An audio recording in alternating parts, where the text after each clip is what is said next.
అందరికీ నమస్కారం అండి. జగద్గురు శ్రీకృష్ణ ఛానల్కి స్వాగతం. శనివారం రోజు ఈ కథ వినినా చదివినా కూడా అందరూ అదృష్టవంతులే కదా. పూర్వం నైమిషారణ్యంలో శౌనకాది మహామునులందరూ స్వర్గ సౌఖ్యాలు పొందాలని, పరమాత్మ అనుగ్రహాన్ని సంపూర్ణంగా సంపాదించాలనే కోరికతో 1000 సంవత్సరాల పాటు కొనసాగే సత్రయాగాన్ని ప్రారంభించారు. ఆ మునీశ్వరులంతా నిత్యం యథావిధిగా యాగాన్ని కొనసాగిస్తున్నారు. ఇలా కొన్నాళ్ళు గడిచాయి. ఒకనాడు బహుపురాణవేత్త సర్వజ్ఞుడు అయిన సూత మహర్షి అక్కడికి వచ్చాడు. ధర్మపురుషుడైన ఆలయాన్ని చూడగానే ఎంతో సంతోషించి మునులంతా ఘనంగా స్వాగతం పలికారు. కుశల ప్రశ్నలు, అతిథి సత్కారాలు పూర్తయ్యాక సూత మహర్షి సావధానంగా కూర్చొని ఉండగా వారంతా ఎంతో వినయంగా ఇలా అడిగారు. మహర్షి, తమరు బహుపురాణాలు సాంగోపాంగంగా తెలిసిన సర్వజ్ఞులు. మాకు ఇతఃపురాణం ఎన్నో పురాణాలు చాలా వివరంగా ప్రబోధించారు. ప్రస్తుతం మాకు సంసారం వల్ల కలిగే కష్టాలు, అవి పోగొట్టుకునే మార్గాలు, ఇహపరలోకాల్లో జీవులకి సంభవించే దుఃఖాలు, వాటిని వారణోపాయాలు, భయంకరమైనవని అందరూ చెప్పే యమలోక మార్గం ఎలా ఉంటుంది, ఇలాంటి విశేషాలు తెలుసుకోవాలని మాకు చాలా కుతూహలంగా ఉంది. దయచేసి వాటి గురించి చెప్పండి అని ప్రార్థించాడు. శౌనకాది మునులందా, మీరడిగిన విశేషాలు అందరూ తెలుసుకోదగినవి. పుణ్యాత్ములకి చాలా సుఖాన్ని కలిగించేది, పాపాత్ములకి ఎంతో వేదన కలిగించేది, అత్యంత భయంకరమైనది యమలోక మార్గం. పూర్వం గరుత్మంతుడు మీరడిగిన విషయం గురించే శ్రీ మహావిష్ణువుని అడిగాడు. అప్పుడాయన గరుడుకి ఏ విశేషాలు చెప్పాడో వాటినే మీకు చెప్తున్నా, శ్రద్ధగా వినండి అని ఇలా చెప్పడం ప్రారంభించాడు. పూర్వం గరుత్మంతుడు ఒకనాడు వైకుంఠానికి వెళ్ళి శ్రీహరిని ఇలా ప్రార్థించాడు. స్వామి, నీ మీద భక్తి లేని వాళ్ళు సరాసరి యమలోకానికి వెళ్తున్నారు. అసలు యమలోక మార్గం ఎలా ఉంటుంది? అది చాలా భయంకరంగా ఉంటుందని అందరూ అంటారు. అది నిజమేనా? ప్రభు, భక్తి గురించి ఎన్నో విధాలుగా నీవు పూర్వం బోధించావు. అలాగే భక్తులు పొందే ఉన్నత స్థానాల్ని గురించి కూడా చెప్పావు. ఎవరి నాలుకని వారు స్వాధీనంలో ఉంచుకొని నిరంతరం భగవన్నామస్మరణ చేయటం చాలా సులభమైన విషయం. ఈ నామస్మరణ మానవుల్ని తరింపచేస్తుంది. ఇంత సులభమైన తరుణోపాయాన్ని తెలిసి కూడా మానవులంతా నరకం పాలవుతున్నారు స్వామి. ఇది ఎంతో శోచనీయంగా ఉంది అని అన్నాడు. గరుత్మంతుడి విన్నపాన్ని విన్న శ్రీహరి అతడితో ఇలా చెప్పడం ప్రారంభించాడు. నరకాన్ని పొందేవాళ్ళు, గరుడా, నీవు చెప్పినట్టు పాపాత్ములై వారికి మంచి ఎప్పుడూ రుచించదు. అత్యంత సులభమైన ఆధ్యాత్మిక మార్గాన్ని కూడా వాళ్ళు ఆచరించరు. పైగా ఆచరించే వారిని చూసి అవహేళన చేస్తారు. అలాంటి పాపాత్ములు, నాస్తికులు ఖచ్చితంగా నరకానికి వెళ్తారు. వాళ్ళు వెళ్ళే యమలోక మార్గం అత్యంత భయంకరంగా ఉంటుంది. ఎవరైతే పాపాలు చేయటమే నియమంగా పెట్టుకుంటారో, ధర్మ మార్గాన్ని వదిలిపెట్టి దుర్మార్గులతో, అనాచారులతో సావాసం చేస్తూ ధర్మశాస్త్రాల మీద, ధర్మాచరణ మీద అనాస్తికులై ఉంటారో, అలాగే ఎవరైతే తనకు తానే గొప్ప అని ధనమందంతో విర్రవీగుతూ ఇతరుల్ని చులకనగా చూస్తారో, నిత్యం రాక్షసంగా ప్రవర్తిస్తూ ప్రజల్ని బాధిస్తారో, దైవ కార్యాలు ఆచరించడం మీద ఎలాంటి శ్రద్ధ, భక్తులు లేకుండా ఎలా ఉంటారో అలాంటి వారంతా నరకాన్ని పొందుతారు. మనసుని విషయ సుఖాల మీదకు మళ్లించి ఇంద్రియ నిగ్రహాన్ని కోల్పోయేవారు, మోహం అనే వలలో చిక్కుకుపోయి భోగాల మీదే ఆసక్తిని పెంపొందించుకునేవారు అత్యంత దుఃఖ కారణమై నరకాన్ని చేరుతారు. ఎవరైతే జ్ఞానాన్ని కలిగి ధర్మ స్వభావంతో ధార్మిక కార్యాలు ఆచరిస్తారో అలాంటి వాళ్ళు మాత్రమే స్వర్గానికి వెళ్తారు. పాపకర్మలు ఆచరిస్తూ అజ్ఞానంతో ప్రవర్తించే వాళ్ళు ఎన్నో బాధలు పడుతూ యమలోకానికి వెళ్ళి చిత్రహింసలు అనుభవిస్తారు. గరుడా, జీవులందరూ తమ పూర్వజన్మలో వారు చేసిన కర్మానుసారంగానే పుణ్యాల ఫలితంగా సుఖాల్ని, పాపకర్మల ఫలితంగా దుఃఖాల్ని పొందుతారు. ఆ తరువాత తమ తమ కర్మానుసారం వారు రోగాల చేత పీడింపబడతారు. జీవుడి మరణ కాలస్థితి జీవుడు తన కర్మానుసారంగా ప్రస్తుత జన్మలో మనోవ్యాధి లేక శారీరక వ్యాధితో బాధపడుతూ ఉంటారు. అయినా ఎలాగో జీవించాలి అనే ఆశ పడతారు. కానీ మృత్యువు ఊరుకోదు కదా. దాని సమయం రాగానే అది పాము ఎలుకని పట్టుకున్నట్లు జీవుణ్ణి పట్టుకుంటుంది. ఈ విధంగా జీవుడు మృత్యుమొహం దగ్గరికి వెళ్ళినప్పటికీ వాడికి వైరాగ్యం రాదు. మరణ సమయం దగ్గర పడినవాడు ముసలితనంతో వికారమైన రూపంతో మంచం మీద కదల్లేక పడి ఉంటాడు. భార్య బిడ్డల మీద మమకారాన్ని వదలలేక అలాగే మంచాన పడి ఆకలి నశించి ఏ కొద్ది ఆహారాన్నైనా తినలేని స్థితిలో ఉంటాడు. జీవుడికి మరణకాలం సమీపించినప్పుడు ప్రాణం శరీరంలో నుంచి బయటికి వెళ్ళేటప్పుడు లోపాలున్న నాడుల్ని శ్లేష్మంతో నిండిపోతాయి. దగ్గు వస్తుంది.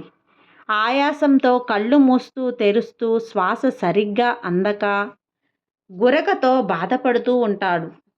జీవుడు తన చుట్టూ బంధువులు మిత్రువులు చేరి విచారంగా రోదిస్తూ ఉన్నప్పటికీ మృత్యువు ఏమాత్రం జాలి లేకుండా అతడి ప్రాణాల్ని పట్టి లాక్కొని పోతుంది. ఆ సమయంలో బంధువులు ఎంత గట్టిగా పిలిచినా జీవుడికి ఏమాత్రం వినిపించదు. ఇలా జీవుడు జీవించినంత కాలం ఇంద్రియాల మీద ఆపేక్షతో ఎన్నో దుష్కృత్యాలు చేసి వ్యామోహాన్ని విడిచిపెట్టలేక మరణకాలంలో ఎంతో వేదన అనుభవించి చివరికి అందరూ చూస్తుండగానే మరణిస్తాడు. గరుత్మంతా ఆ విధంగా జీవుడు మరణించే ముందు ఒక్క క్షణం అమృతం పొందుతాడు. ఆ సమయంలో అతడికి దివ్య జ్ఞానం ఉదయిస్తుంది. ఆ స్థితిలో అతడికి ఇహపర లోకాలు రెండూ సమానంగానే కనిపిస్తాయి. అయితే ఆ జీవుడు ఏది చెప్పగలిగే స్థితిలో ఉండడు. ఈ విధంగా ఇంద్రియాలన్నీ స్వాధీనం కోల్పోయి జీవుడు స్పృహ తప్పి పడిపోగానే అతడి ప్రాణాన్ని తీసుకుపోవటానికి యమభటులు సిద్ధంగా ఉంటారు. యమభటులు జీవుడి ప్రాణాలు తీయడానికి ప్రయత్నిస్తున్నప్పుడు ఆ జీవుడికి 100 తేళ్లు అతడికి కుడితే ఎంత బాధ కలుగుతుందో అంత బాధని ఒక్క క్షణం అనుభవిస్తాడు. అయితే ఆ ఒక్క క్షణమే ఒక యుగంలా గడుస్తుంది. ప్రాణాలు కోల్పోయే జీవుడు నోటి వెంబడి నురుగు చొంగా కారుస్తాడు. మరణించే జీవుడు కనుక పాపాత్ముడైతే వాడి ప్రాణాలు అధోద్వారం నుండి బయటికి పోతాయి. క్రూరంగా భయంకరమైన చూపులు కలిగి యమపాశాన్ని దండాన్ని ధరించి దిగంబరులై పళ్ళు పటపటా కొరుకుతూ ఉంటారు యమభటులు. వారి రంగు కాకి నలుపు, ఒళ్ళంతా రోమాలు, వంకర ముఖం, గోళ్ళు భీకరంగా పెరిగి పెద్ద ఆయుధాల్లా ఉంటాయి. అలాంటి యమకింకరులు ఒకసారి జీవుడి కళ్ళకి కనపడగానే అతడు భయపడిపోయి ఒక్కసారిగా మలమూత్రాలు విడిచిపెడతాడు. గరుత్మంతా ఆ సమయంలో జీవుడు బొటనవేలంతా ప్రాణంలో మాత్రమే ఉంటాడు. అతడు ఏడుస్తూ తన ఇంటిని తన భార్యాబిడ్డల్ని వదిలి రాలేక వెళ్ళలేనప్పటికీ యమభటులు ఎలాంటి కనికరం లేకుండా జీవుడి ప్రాణాల్ని బయటికి లాగేస్తారు. ఈ విధంగా స్థూల శరీరం నశించిపోయాక జీవుడి సూక్ష్మ శరీరాన్ని యమలోకానికి తీసుకెళ్లటం సాధ్యం కాదు. కాబట్టి అప్పుడు యాతనా శరీరం అనే దాన్ని జీవుడిలో ప్రవేశపెడతారు. ఆ యాతనా శరీరాన్నే తమ పాశాలలో బంధించి తీసుకుపోతారు భటులు. యమ మార్గంలో యాతనలు. యమదూతలు జీవుడి యాతనా శరీరాన్ని యమలోకానికి తీసుకెళ్లేటప్పుడు దారిలో అతన్ని బాగా బాధ పెడతారు. నరకంలో అనుభవించబోయే శిక్షలన్నీ వర్ణించి చెప్తారు. యమకింకరులు కొట్టే దెబ్బలకి, వారు చెప్పే మాటలకి, బంధువుల రోదనలకి ఆ జీవుడు ఎంతో బాధపడతాడు. దీనంగా ఏడుస్తాడు. యమభటులు తీసుకెళ్లే దారిలో జీవుణ్ణి కుక్కలు దారుణంగా గాయపరుస్తాయి. ఆ బాధలు పడలేక తాను చేసిన పాపకర్మలన్నీ తలుచుకుంటూ ప్రయాణిస్తాడు. జీవుడు వెళ్ళే యమమార్గంలో ఆకలి దప్పికలతో బాధపడుతూ సూర్యుడు, వాయువు, అగ్ని, దావాగ్ని వీటి చేత ఎన్నో బాధలు పడుతూ యమదూతలు వీపు మీద కొరడాతో కొడుతుంటే దారుణంగా రోదిస్తాడు. యమమార్గం కాలిన ఇసుకతో నడవడానికి వీలు లేని ఎడారిలా ఉంటుంది. దారిలో త్రాగటానికి నీరే ఉండదు. అలాంటి దుర్లభమైన మార్గంలో నడవలేక నడుస్తూ వెళ్తాడు. యమమార్గంలో ముందుకు వెళ్ళే కొద్దీ గాఢమైన అంధకారంతో నిండి ఉంటుంది. పాపాల్ని యమభటులు ఆ మార్గంలోనే నడిపిస్తారు. ఈ విధంగా యమభటులు పాపాలు చేసిన జీవుడి యాతనా శరీరాన్ని ఆరలేక 4 గడియల్లో యమలోకానికి తీసుకుపోతారు. అక్కడ యమధర్మరాజుకి అతన్ని చూపిస్తారు. ఆ తరువాత జీవుడు పూర్వజన్మ వాసనా ప్రభావంతో మరో శరీరంలోకి ప్రవేశించాలని పరిగెడతాడు. అయితే యమభటులు అతడి జుట్టు పట్టుకొని నరకానికి తీసుకుపోతారు. ఆ సమయంలో అతడు ఆకలి దప్పికలతో ఎంతో బాధపడతాడు. గరుత్మంత పాపాత్ముడైన వాడికి అతడి పుత్రులు పిండ ప్రదానం చేసి ఆహారాన్ని సమర్పించినప్పటికీ అది మాత్రం అతడికి తృప్తినివ్వదు. పిండాలు సమర్పించడం, తిలతర్పణాలు విడవడం లాంటివి ఎన్ని చేసినా అవి పాపాత్ములై జీవులకి చేరవు. అందుకే వారు ఎంతో వేదనకి గురవుతారు. ఈ విధంగా మరణించిన పాపజీవి పిండ ప్రదానాలు అందకపోవడంతో ప్రేత స్వరూపాన్ని పొందుతారు. ఈ శరీరంతో ఎన్నో బాధల్ని అనుభవిస్తూ కల్పాంతం వరకు శూన్యమైన అడవిలో తిరుగుతూ ఉంటారు. గరుత్మంత పూర్వజన్మలో చేసిన కర్మ ఫలాన్ని అనుభవించకుండా ఉంటే అది ఎన్ని కాలాలు గడిచినా నశించదు. కనుక జీవుడు తన యాతనా శరీరంతో కష్టాల్ని బాధల్ని అనుభవించకపోతే తిరిగి మానవ జన్మని పొందలేడు. ప్రేత స్వరూపాన్ని ధరించిన జీవుడికి ఆ ప్రేత స్వరూపం పోవాలంటే మరణించిన 10 రోజుల్లో తిలోదకాలు పిండ ప్రదానాలు క్రమంగా చేయాలి. ప్రేత శరీరం నుంచి జీవుడికి విముక్తి కలగటం కోసం ఇచ్చే ఈ పిండాలు 4 రకాలుగా విభజించబడ్డాయి. ఆ 4 భాగాల్లో 2 భాగాలు జీవుడికి పంచభౌతిక శరీరానికి బలం కలిగించగా 3వ భాగం యమదూతలకి ఆహారమవుతుంది. మిగిలిన 4వ భాగమే మృతజీవికి మిగులుతుంది. ఈ విధంగా ప్రేత 9 రోజుల్లో తనకి సమర్పించిన పిండాల్ని తిని ఒక శరీరాన్ని పొంది 10వ రోజు నాటికి బలాన్ని పుంజుకుంటాడు. గరుత్మంత జీవుడి మృత శరీరం దహనం చేసిన తర్వాత ఆ జీవుడు తన పుత్రులు 9 రోజుల పాటు ఇచ్చిన పిండాల ద్వారా వృద్ధి చెంది ఒక మూర ప్రమాణంతో శరీరాన్ని పొందుతాడు. తర్వాత తన కర్మానుసారం యమమార్గంలో వెళ్ళేటప్పుడు సుఖ దుఃఖాలు అనుభవిస్తూ ఉంటాడు. జీవుడికి మొదటి రోజు పెట్టిన పిండం వల్ల తల ఏర్పడుతుంది. 2వ రోజు సమర్పించిన పిండం ద్వారా కంఠం మూపురాలు ఏర్పడతాయి. 3వ రోజు ఇచ్చిన పిండంతో హృదయం ఏర్పడుతుంది. 4వ రోజు పిండంతో వీపు, 5వ రోజు పిండంతో ఉదరం, 6వ రోజు పిండంతో పిదురులు, మర్మస్థానం, 7వ రోజు పిండంతో తొడలు, 8, 9 రోజుల్లో సమర్పించిన పిండాలతో మోకాళ్ళు, 2 పాదాలు ఏర్పడతాయి. ఇలా సంపూర్ణ శరీరం పొందిన ప్రేతకి 10వ రోజు సమర్పించిన పిండ ప్రదానంతో ఆకలి దప్పికలు కలుగుతాయి.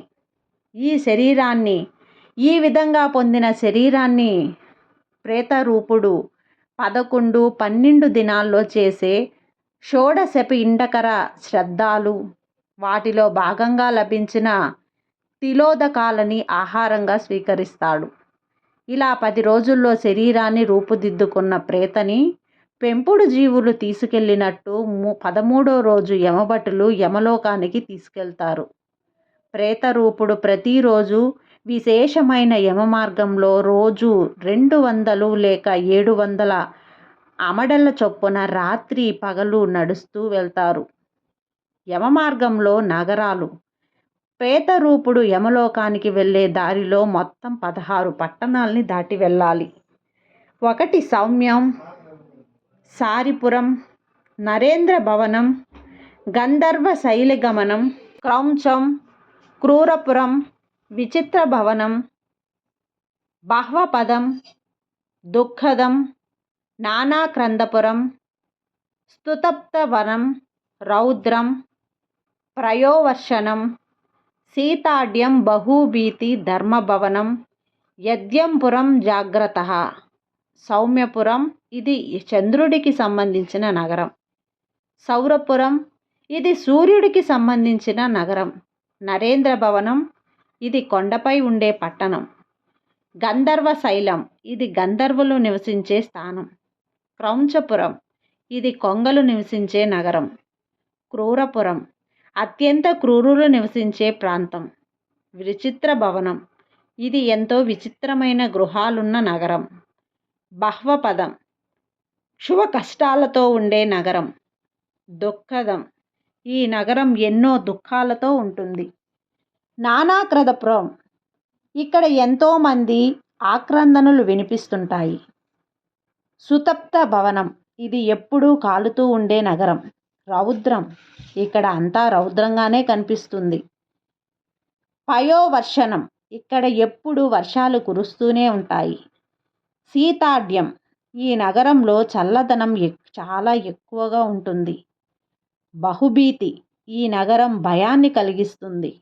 ధర్మభవనం ఈ నగరం పుణ్యాత్ములు మాత్రమే చేరగలుగుతారు.